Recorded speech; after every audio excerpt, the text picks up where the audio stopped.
একবার একজন দরবেশ সাহেব রাস্তা দিয়ে যাচ্ছেন, প্রতিমধ্যে তিনি দেখতে পেলেন নদী থেকে এক কলসি পানি নিয়ে এক যুবতী সুন্দরী মেয়ে রাস্তা বেয়ে যেতেছে। দরবেশ সাহেব দাঁড়ায় গেলেন আর ওই যুবতীর দিকে এক নজরে তাকায় আছেন, চোখে পলক দেয় না। এরপরে যুবতী থমকে দাঁড়ায় গেল। আধা বুড়া মানুষ, দাড়ি অর্ধেক পাইকে গেছে, দেখতে দেখায় খুব বুজুর্গ মানুষ, কিন্তু রাস্তায় আমার একা পাইয়া এমনি করে তাকিয়ে আছে আর চোখ দিয়েও তো পানি পড়ে। ব্যাপারটা কি? দরবেশ কাঁদে কেন? প্রতিমধ্যে আমাকে একা পেয়ে দরবেশ কাঁদে কেন, তাকিয়ে আছে কেন? মহিলার চিন্তা জাগলো। শেখ সাদি রহমতুল্লাহ আলাইহি ঘটনা লিখেছেন, বাংলা কবিতার অনুবাদ করেছেন। একদা সুখদায়ক প্রমোদা বদন, দর্শন করি মম ঝরিল নয়ন। হেসে কহে সে রূপসী সবিস্ময় মন, কহ দেখি মহাশয় কহ কি কারণ। বিষয় বিরাগী তুমি ভুবনে প্রচার, কি হেতু জন্মিল তব মানস বিকার। যুবতী মেয়েটি বলছে, ওগো দরবেশ সাহেব, হুজুর সাহেব, আমি একটা যুবতী মেয়ে লোক, রাস্তায় আমাকে একা পেয়ে আপনি আমার দিকে তাকায় আছেন আর কাঁদতেছেন। এই বৃদ্ধ বয়সে ভীমরতি হলে কেন? আমাকে দেখে কাঁদেন কেন আর এক নজরে কেন তাকায়ছেন? কারণটা কি? কি কুমতলব আছে? দরবেশ সাহেব বলছেন, হেসে কহিলাম বালে করহ শ্রবণ, নেত্র ঝরে তবু হেতু ভেব না এমন। হে রূপসী মেয়ে, তোমার জন্য আমি কান্দি, একথা একবারও চিন্তা করো না। যে শিল্পী রচিল এই সুধাংশু বদন, তাহার তরে ঝরে নেত্র নয়নে জীবন। তোমার প্রেম পাওয়ার জন্যে তোমাকে দেখে লোবাতুর এবং কামুক হয়ে তোমার দিকে তাকায় কান্দি, একবারও ভেব না। আল্লাহর কসম, আমি কাঁদতেছি তোমার এত সুন্দর স্বাস্থ্য আর চেহারা যে আল্লাহ রাব্বুল আলামিন বানায় দিলেন, না জানি সেই আল্লাহ কত সুন্দর। যার সৃষ্টি এত সুন্দর সে আল্লাহ রাব্বুল আলামিন না জানি কত সুন্দর। আল্লাহ পাক সেই সুন্দর আল্লাহ রাব্বুল আলামিনকে দেখার তৌফিক যেন আমরা পাই। জোরে কোন আমিন, আরো জোরে বলেন আমিন। আল্লাহ পাক বলছেন, আমি সুন্দর করে সব তৈরি করে দিয়েছি। বুঝবে তারা যারা চিন্তাশীল, যারা গবেষণা করে। ইন্না ফি খালকিস সামাওয়াতি ওয়াল আরদি ওয়া ইখতিলাফিল লাইলি ওয়ান নাহার লাআয়াতিন লিউলিল আলবাব। নিশ্চয়ই যারা নাকি জ্ঞানবান, তারা রাত এবং দিনের পরিবর্তন, আকাশ এবং জমিনের সৃষ্টি ইত্যাদির ব্যাপারে, এই সৃষ্টি নৈপুণ্যতার ব্যাপারে তারা চিন্তা করে, গবেষণা করে। রাত এবং দিনের পার্থক্য মানুষের জীবনকে জীবন পদ্ধতিকে দুই ভাগে বিভক্ত করেছে, রাত এবং দিন। দেখেন আল্লাহর রহমত এবং কুদরত সব জায়গায়। রাত এবং দিন মানুষের জীবন চলার পথকে, জীবন পদ্ধতিকে কয় ভাগে ভাগ করেছে? দুই ভাগ। আল্লাহ পাক বলেন, ওয়াজআলনাল লাইলা লিবাসান ওয়াজআলনান নাহারা মাআশা। আমি রাতকে করেছি শান্তির বাহন, রাতকে করেছি আচ্ছাদন, শান্তির বাহন, আর দিনকে করেছি রোজগার করার জন্য। দিনের বেলায় রোজগার করবে, কামাই রুজি করবে, কল কারখানায় যাবে, খেতে খামারে যাবে, অফিস আদালতে যাবে, কাজ কাম করবে। এ কাজ করে করে শরীরের ভিতরে ক্লান্তি আসে, অবসাদ এসে যায়।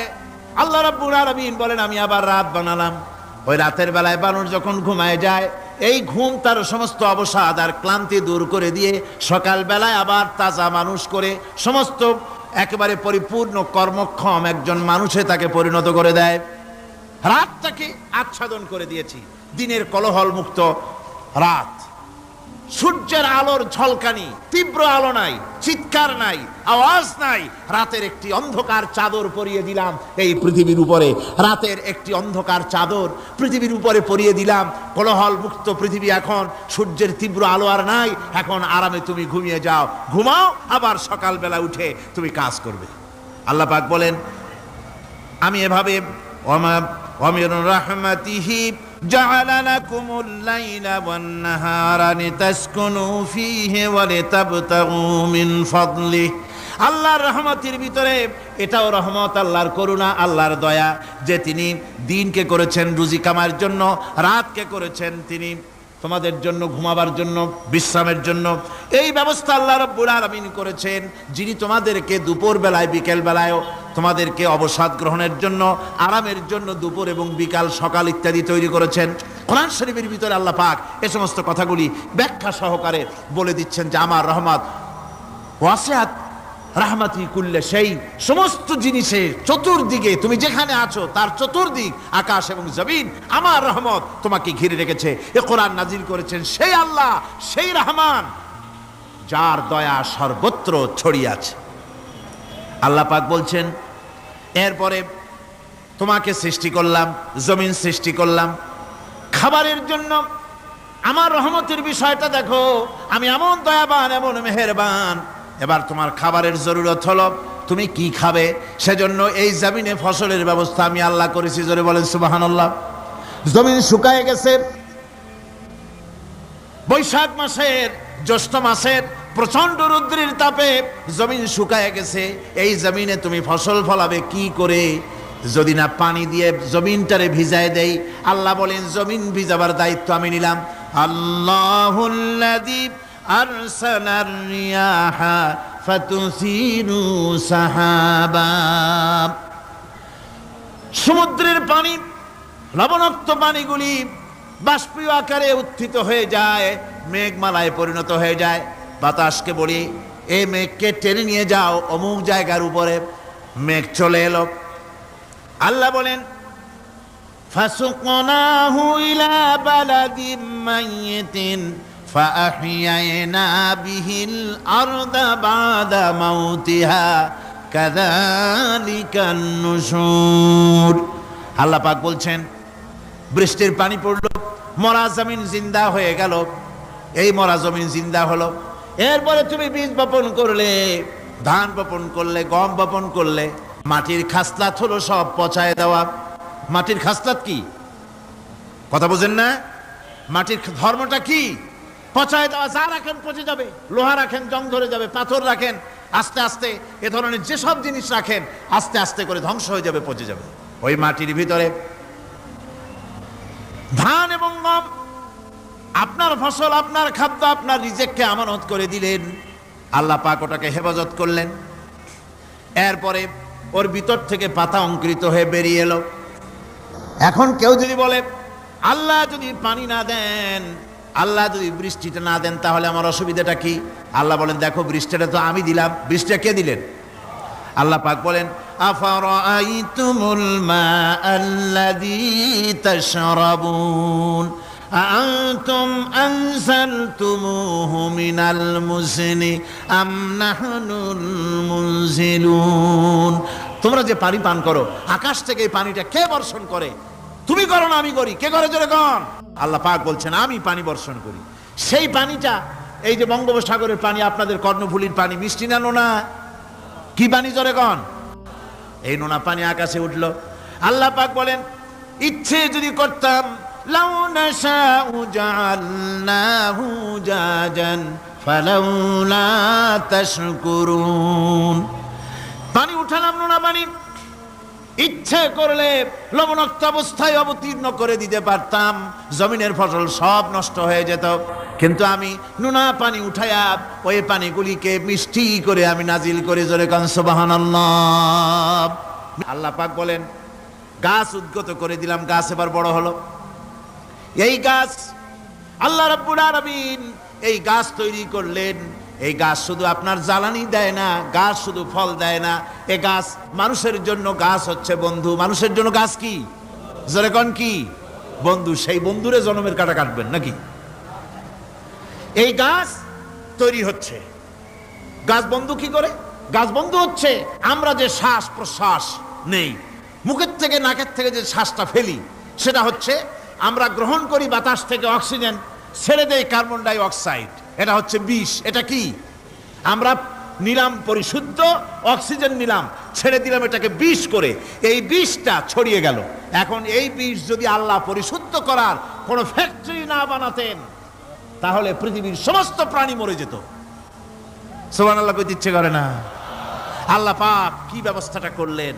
কোন দুনিয়ায় ফ্যাক্টরি নাই মানুষ যে বিষাক্ত করে দেয় আবহাওয়াকে, সেটাকে রিফাইন করার ব্যবস্থা মানুষের কাছে নাই।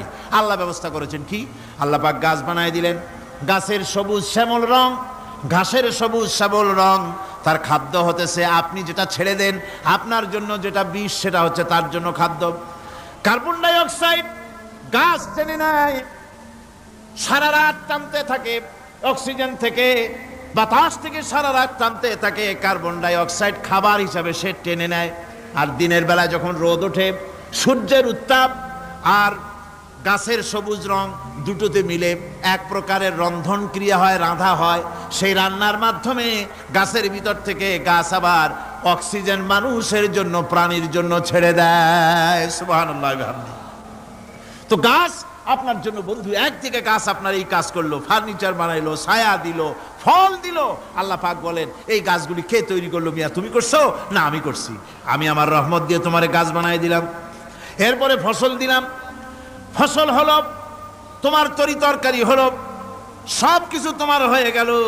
এবার ফসল দেখা মানুষে যখন দেখে জমিনে বড় বড় ধানের গোছা হয়েছে, মোটা মোটা ধানের গোছা হয়েছে, মোছে তখন তেল মাখে আর নতুন নতুন গানের আয়োজন করে। এবার ফসল বেশি হয়েছে, গান, থিয়েটার, বাজনা, গুনাগার বিবি, কত রকমের গানের ব্যবস্থা করে ফেলে।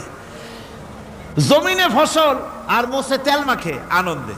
আল্লাহ রাব্বুল আলামিন বলেন লাউ নাশাউ লাজআলনাহু হুতামান ফাযানতুম তাফাক্কাহুন। আমি যদি ইচ্ছে করি তোমার জমিনের সমস্ত ফসলটাকে আমি সম্পূর্ণ কুটায় পরিণত করে দিতে পারি, তুষে পরিণত করে দিতে পারি। পারেন না? ধানের ভিতরে আল্লাহ যদি চাউল না দেন তাহলে সব তুষ হয়ে যাবে না? তখন কি করবেন আপনারা? কি করবেন? কোন বাংলাদেশ তখন হরতালের দেশ। যখন আপনি দেখলেন যে জমিনে ধানে এবার সব তুষ হইছে, তখন আল্লাহর বিরুদ্ধে হরতাল করেন। লাভ হবে কিছু? লাভ হবে? আল্লাহর বিরুদ্ধে আপনারা অনশন ধর্মঘট করেন, লাভ হবে কিছু? কোনো লাভ হবে না। আল্লাহ রাব্বুল আলামিন বলেন কোনো লাভ হবে না, বরং তোমরা তখন বলবে ইন্না লামুগরামুন বাল নাহনু মাহরুমুন। কপালে তখন আঘাত করবে, করাঘাত করতে থাকবে আর বলবে যে আরে কপাল পোড়া হয়ে গেলাম, হতভাগ্য হয়ে গেলাম, বঞ্চিত হয়ে গেলাম, আল্লাহর রহমত থেকে সর্বনাশ হয়ে গেল। তখন কপালে আঘাত করা ছাড়া আর কিছুই করতে পারবে না। আল্লাহর বিরুদ্ধে মিছিল চলে না, সমাবেশ চলে না, বিক্ষোভ চলে না, হরতাল চলে না। মহান আল্লাহ রাব্বুল আলামিন বলছে দেখো এইভাবে করে তোমার ফসলের ব্যবস্থা আমি আল্লাহ করেছি। আমি রহমান, আমি আল্লাহ পাক কি এমন রহমান। আজ জমিনের ফসল বৃদ্ধির জন্য ইউরিয়া, সুপার সালফেট, সালফার সারের ব্যবস্থা হয়েছে, নানান জাতের সারের ব্যবস্থা হয়েছে। যখন এই সার মানুষ তৈরি করতে শেখে নাই, আবহমান কাল থেকে এই জমিনের জন্য সারের ব্যবস্থা কে করেছেন? জোরে কোন? আল্লাহ পাক বলেন আমিন আয়াতিহি আইয়ুরিকুমুল বারকা খাউফাও ওয়া তামাম। আমার অসংখ্য নিদর্শনাবলীর মধ্যে এটাও একটি নিদর্শন যে আকাশে বিদ্যুৎ চমকে মেঘের গর্জন হয়। এই যে বিদ্যুৎ চমকে গর্জন হয়, এর মধ্যে রয়েছে মানুষের জন্য ভীতি এবং আশা। তারা ভয় পায় আর এর মধ্যে আশাও রয়েছে। আশাটা কি? আশা হচ্ছে এই যে বিদ্যুৎ যে বছর যত বেশি চমকায় মেঘে, সে বছর জমিনে ফসল তত বেশি বাড়ে। কৃষিবিদরা বলেছেন বিদ্যুৎ যত বেশি চমকায় জমিনের ফসল তত বেশি বাড়ে। সুবহানাল্লাহ বিহামদিহি। এর একটা সিস্টেম আছে, সেই সিস্টেম অনুযায়ী আল্লাহ জমিনে ফসল বাড়ায় দিলেন। আল্লাহ ফসল দিলেন। এবার আপনার আল্লাহ পাক বলছেন দেখো ফসল দিলাম, ধান হলো, চাউল হলো, মাছ হলো, গোশ হলো, সব হয়ে গেছে, এখন তুমি খাবে। রান্না বান্না হয়ে গেল, রহমত আমার দেখো, আমার রহমতটা দেখো। এ কোরআন শিখাইছেন সেই আল্লাহ রাব্বুল আলামিন যার নাম রহমান। জোরে বলেন তার নাম কি? রহমান। চাউল হয়ে গেছে, চাউল তো শুধু ভর্তা বানায় খাওয়া যাবে না, ভাত হয়েছে, আটা দিয়া রুটি তৈরি হয়েছে, কি দিয়া খাবেন? আল্লাহ রাব্বুল আলামিন আপনার পুকুরের ভিতরে মাছ দিয়া দিলেন, জন্তু জানোয়ার দিলেন, চার পায়া জানোয়ারের গোশত হালাল করে দিলেন, পাখির মাংস আল্লাহ রাব্বুল আলামিন হালাল করে দিলেন। এখন মাছ হলো, গোশ হলো। মাছ আর গোশ সিদ্ধ করে খাওয়া যাবে? জোরে বলেন যাবে? যাবে না। তার গন্ধ নষ্ট করতে হবে আর সুঘ্রাণ সৃষ্টি করতে হবে। এই গন্ধ নষ্ট করে সুঘ্রাণ সৃষ্টি করার জন্য লবঙ্গ তৈরি করলেন কে? কথা কন না কেন? এলাচি কার? দারচিনি কার, লবণ কার, মরিচ কার, হলুদ কার, পেঁয়াজ কার? সুবহানাল্লাহ বিহামদি। এত নিয়ামত আল্লাহ রাব্বুল আলামিন বলেন, ওয়া ইন তাউদ্দু নি'মাতাল্লাহি লা তুহসুহা। আমার নিয়ামত গণনা করে করে আমার নিয়ামত গুণে শেষ করতে পারবে না, এত নিয়ামত আমি দান করেছি। এরপরে তরি তরকারি হলো, মাছ গোশ খেতে খেতে অস্থির হয়ে যাবে, তারপরে তরি তরকারি দিলাম, শাক সবজি দিলাম, সব কিছু আমি আল্লাহ রাব্বুল আলামিন দিয়েছি। আমার নাম রহমান, তোমার সমস্ত প্রয়োজন আমি দিয়েছি, মিটাই দিয়েছি। এবার তরি তরকারি হলো, আর মানুষ তরি তরকারি খাইলো, আল্লাহ শুকর আদায় করলো না। শুকর আদায় করে না। এত সুন্দর মজার কদু, সেই কদু খায়, আর কদু খাইয়া মোসে তাও মারে, আর বলে স্বাদের লাউ বানাইলো বৈরাগী। আল্লাহ শুকর আদায় করে, আল্লাহর নিয়ামতের শুকরিয়া আদায় করে না। পৃথিবীর বুকে এমন কোন বিচরণশীল জীব নাই যে জীবের রিস্কের দায়িত্ব আমি আল্লাহ গ্রহণ করি নাই। সমস্ত রিস্কের দায়িত্ব কে নিয়েছেন? চিল্লায় কোন? আল্লাহ সুবহানাহু ওয়া তাআলা। আচ্ছা আপনি কোন তো দেখি, একজন জমিদার, একজন বড় লোক, চৌধুরী, খুব বড় লোক, তার বাড়িতে 20 জন লোক গেছে রাতের বেলায়। 20 জন লোক গিয়ে মেহমান হইল। মেহমান হইয়া তারা বলতেছে, সাহেব আমরা তো মেহমান, আমি এক একজন এক এক রকমের খাবার চাইলো। একজনে বলল আমি হরিণ খাবো, আর একজনে কয় আমি মুরগি খাবো, আর একজনে বললো আমি খরগোশ খাবো, আর একজনে বললো আমি হাতি খাবো, আর একজনে বললো আমি ছাগল খাবো। 20 জন মানুষে 20 রকমের খাবার চাইলো। একজনে কয় বোয়াল মাছ খাবো, আর একজনে কয় রুই মাছ খাবো। 20 জনে 20 রকমের খাবার দাবি করলো। বলেন জমিদার তো বাড়ির ধারে, জমিদারের বাপ, সেও কি পারবে 20 জনকে 20 রকমের খাবার পরিবেশন করতে? কোন প্রস্তুতি ছাড়া পারবে? কোন প্রস্তুতি ছাড়া জমিদার হোক, রাজা বাদশাহ হোক, 20 জন মানুষের খাবার 20 রকমের দিতে পারে না। আর আল্লাহ এমন রহমান, এই পৃথিবীর লক্ষ কোটি কোটি জাতির প্রাণীকে কোটি কোটি রকমের খাবার আল্লাহ রাব্বুল আলামিন পরিবেশন করতেছেন। সাপের খাবার একরকম, ব্যাঙের খাবার আর এক রকম। ব্যাঙে যা খায় সাপে তা খায় না, সাপে যা খায় ব্যাঙে তা খায় না। হাতির খাবার, গন্ডারের খাবার, ভল্লুকের খাবার, বাঘের খাবার, সিংহের খাবার, মানুষের খাবার, ছাগলের খাবার, মুরগির খাবার, মশার খাবার, সারপোকার খাবার, সমস্ত খাবার ভিন্ন ভিন্ন। আবার সমস্ত খাবারের মজা আল্লাহ রাব্বুল আলামিন আলাদা আলাদা করে দিয়েছেন। এমন রহমান, আপনার পেট ভরবেন শুধু স্বাস্থ্য বানাবার জন্য, পেট ভরে খাওয়া দরকারটা ছিল। আল্লাহ পাক দেখলেন যে না, শুধু পেট ভরলে তো এরকম খাইতে চাইবে না, তাই আল্লাহ রাব্বুল আলামিন জিহ্বা দিয়ে দিলেন যাতে করে মজা লাগে আর খায়। সব রকমের মজা, এক এক গোশতে, এক এক মাছে, এক এক তরকারিতে এক এক রকম মজা না, সব রকম মজা, সব একরকম মজা, ভিন্ন ভিন্ন রকমের মজা। আল্লাহ পাক বলেন আমি রহমান, দেখো আমি কিভাবে খাওয়াই। ওয়া কাইয়্যিম মিন দাব্বাতিন লা তাহমিলু রিজকুহা আল্লাহু ইয়ারযুকুহা ওয়া ইয়্যাকুম। এই পৃথিবীতে এমন অনেক বিচরণশীল জীব আছে, যে প্রাণীরা নিজের জন্য কোনো সঞ্চয় করে না, সঞ্চয় করে শুধুমাত্র পৃথিবীর মানুষ। আর পিঁপড়ায় কিছু সঞ্চয় করে। অন্যান্য বহু প্রাণী আছে যাদের কোনো সঞ্চয় নাই। কি বলেন, পাতিশিয়ালের কোনো ব্যাংকে অ্যাকাউন্ট আছে নাকি? না। শীতের মৌসুমে পাতিশিয়াল আইসা ব্যাংকের ম্যানেজারকে বলে না যে কয়েকটা মুরগি আনছি, আমার নামে একটা অ্যাকাউন্ট ওপেন করেন, বৃষ্টির সময় আমি যেন ওগুলো উঠাইয়া পাইকারি দরে খাইতে পারি। ওর কোনো খাবার নাই, সঞ্চয় নাই। এ ধরনের পাখির সঞ্চয় নাই, পশুর সঞ্চয় নাই।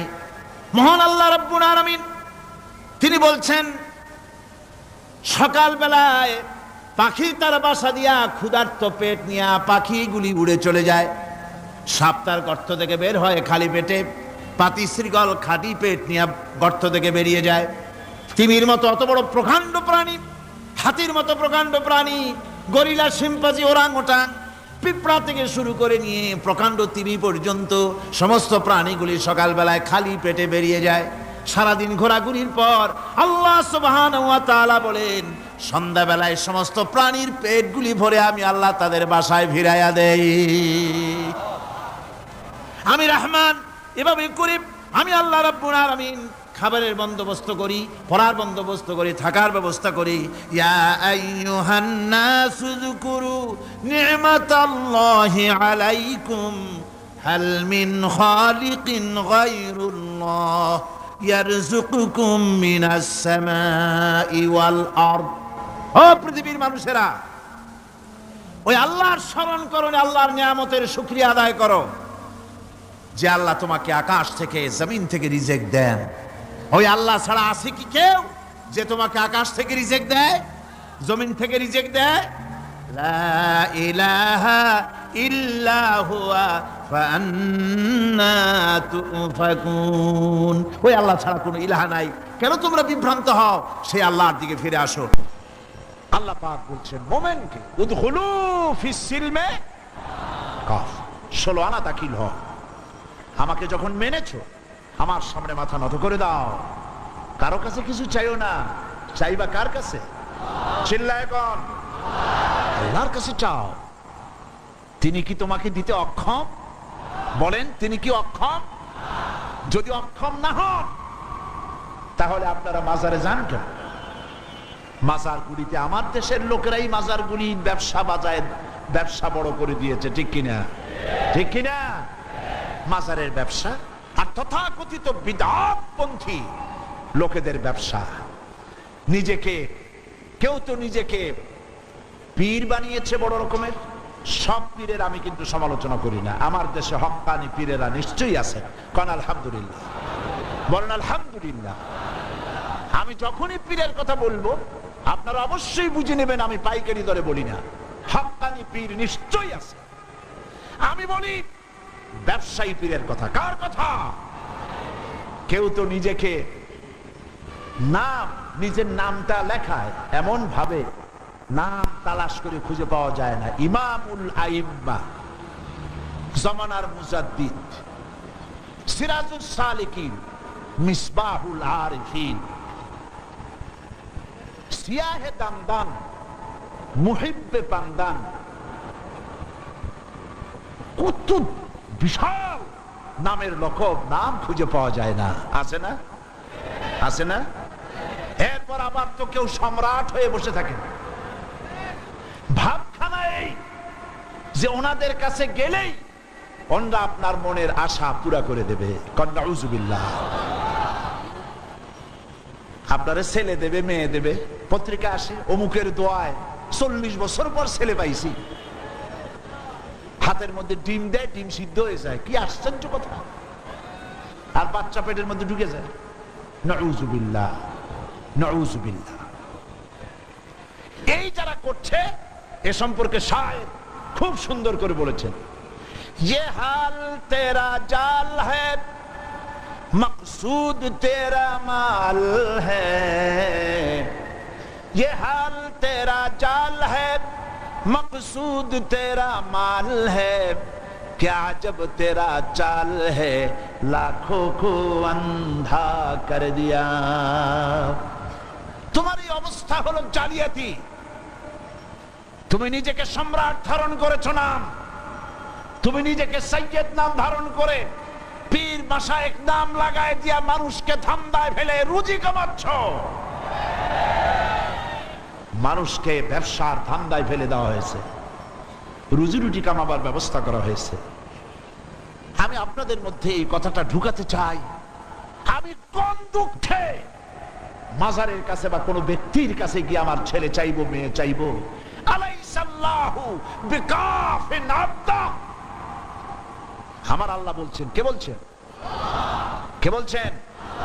আলাইসাল্লাহু বিকাফিন আবদা।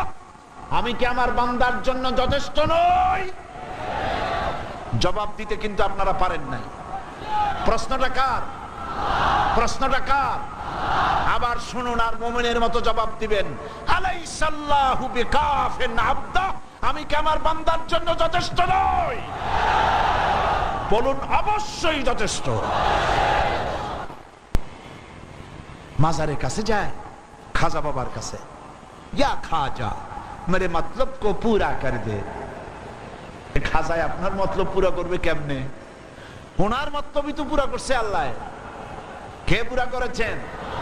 আল্লাহ পাক করেছেন। সুতরাং খাজা আপনার মতলব পুরা করতে পারবে না। আপনার মনের আশা পূর্ণ করার মালিক কে? জোরে বলেন কে? ওয়াইজা সাআলতা ফাসআলিল্লাহ ওয়াইজা ইসতাআনতা ফাসতাইন বিল্লাহ। যদি কিছু চাইতে হয় আল্লাহকে, আল্লাহর কাছে চাও। কিছু বলতে হয় আল্লাহকে বলো। আর আল্লাহরে ছেড়ে দিবা তাহলে কোথায় যাবা? ওটা তো আছেই, আরো কিছু আছে। আমাদের গ্রাম এলাকায় বিভিন্ন দেশে দাঁত যখন পড়ে যায়, ছোটবেলায় দাঁত পড়ে না? অবশ্য আপনাদের পড়ে নাই নাকি? পড়ছে। দাঁত পড়লে ওই দাঁত নিয়ে মুরব্বীরা বলে দাঁতটা নিয়ে যাও ইন্দুরের গর্তের কাছে, যাইয়া বলো ইন্দুর ভাই আমার এই দাঁতটা নিয়ে তোমার ছোট্ট চিকুন দাঁতটা দাও। হায়রে কপাল পোড়া, তুমি আল্লাহরে ছাড়ছো, আল্লাহ তোমার ইন্দুরের পায়ের কাছে নিয়ে হাজির করে দিছে। যা মর ইন্দুরের কাছে যাইয়া। আবার কোন কোন এলাকায় আছে গর্ভবতী নারী ডেলিভারি হবে, প্রসব যন্ত্রণায় কাতরাচ্ছে, মুরব্বীরা বলে বিড়ালের পাও ধরিয়া মাপ চাও। কি আশ্চর্য কথা! গর্ভবতী নারীর ডেলিভারির সাথে বিড়ালের পাও ধরার সম্পর্ক কি? বিড়ালের কাছে এই মা কি অন্যায় করেছে যে বিড়ালের পাও ধরে মাপ চাইবে? তার মানে হচ্ছে আল্লাহরে ছেড়েছ, ইন্দুরের পাও ধর, বিড়ালের পাও ধর। আরো আছে চট্টগ্রামে বাজে বস্তান, বিরাট একটা পুকুর, সেই পুকুরের মধ্যে আছে কচ্ছপ। মুসলমান, আমার নিজের চোখে দেখেছি মুসলমান সেখানে গিয়ে কচ্ছপ গুলা মানুষের খাইয়া খাইয়া খুব বুজুর্গ টাইপের হয়েছে, বিরাট বিরাট, গায়ে শ্বেতা পড়ে গেছে। মুসলমান সন্তান, মুসলমান নরনারী কচ্ছপের পায়ের উপরে হাত দিয়ে হাতে চুমা খায়। তুমি আল্লাহরে ছেড়েছ, আল্লাহ তোমার কসম পর্যন্ত পৌঁছায় দিছে। নাউযুবিল্লাহ, জোরে নাউযুবিল্লাহ। ওখানে দেখেছি গাছের সাথে ঝুলানো পাথর আর ইট। জিজ্ঞেস করলাম ফকিরদের কাছে, এই গাছের সাথে ইট পাথর ঝুলানো কেন? কয় যে এটা হচ্ছে যে সমস্ত মেয়েদের বাচ্চা হয় না, বিবাহ হয়েছে 10 বছর 12 বছর হয়ে গেছে, সেই সব হতাশাগ্রস্ত মা বাবা এখানে আসে, মেয়েরা নিজ হাতে এই পাথরগুলো ঝুলায় রাখে, ধারণা এই পাথর এখানে ঝুলতে ঝুলতে একদিন তার নিজের পেট ভারী হতে হতে বাচ্চা হয়ে যাবে। কি জেহালাত, কি অজ্ঞতা, কি মূর্খতা! গাছের সাথে ঝুলানো পাথরের সাথে মায়ের পেটের ভিতরে সন্তান আসবে, কি অজ্ঞতা, কি মূর্খতা, কি জেহালাত! তুমি আল্লাহরে ছেড়েছো, আল্লাহ তোমার ইন্দুরের গর্ত পর্যন্ত পৌঁছাই দিছে। তুমি সারা দুনিয়াকে লাথি মারো, আল্লাহর দিকে চলে যাও, দুনিয়া তোমার পায়ে চুমা খাবে। সুবহানাল্লাহ কও। আল্লাহর কাছে যাও, আল্লাহর কাছে যাও। ওয়াইজা সাআলতা ফাসআলিল্লাহ, কিছু চাইলে আল্লাহর কাছে চাইবে, কিছু বললে আল্লাহর কাছে বলবে। আমার দেশে বহুত মাজার আছে, এই মাজারগুলি দিয়ে ব্যবসা করা হয়। মাজারের চতুর্দিকে লোক বসে থাকে, কি সব লোক, মাথায় বিরাট জট, গায়ে সালার চট, আরো আছে লোহার শিকল, আছে না? গাঁজা খায়, কয় খাজা বাবা গাঁজা খাবা, গাঁজা না খাইলে তুমি কোন ডাইলের বাবা? নাউযুবিল্লাহ।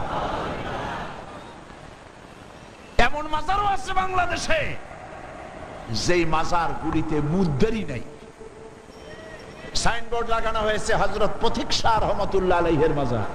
কোন পথিক কবে মরছে আল্লাহই জানে।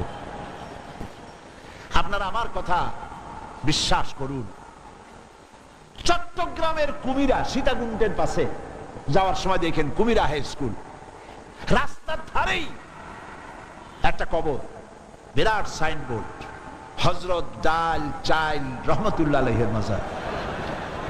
দেখেন আপনারা, যাওয়ার সময় বাম দিকে পড়বে, আসার সময় ডান দিকে পড়বে। আমি সেখানে মাহফিল করছিলাম, বললাম আপনারা খালি ডাইলি চালু খিচুড়ি খান, এবার আরেকটা মাজার বানায়া সেখানে সাইনবোর্ড লাগান হযরত মাছ তরকারি গোশত রহমাতুল্লাহ আলাইহির মাজার, তাহলে কিছুটা রুচির পরিবর্তন হইব।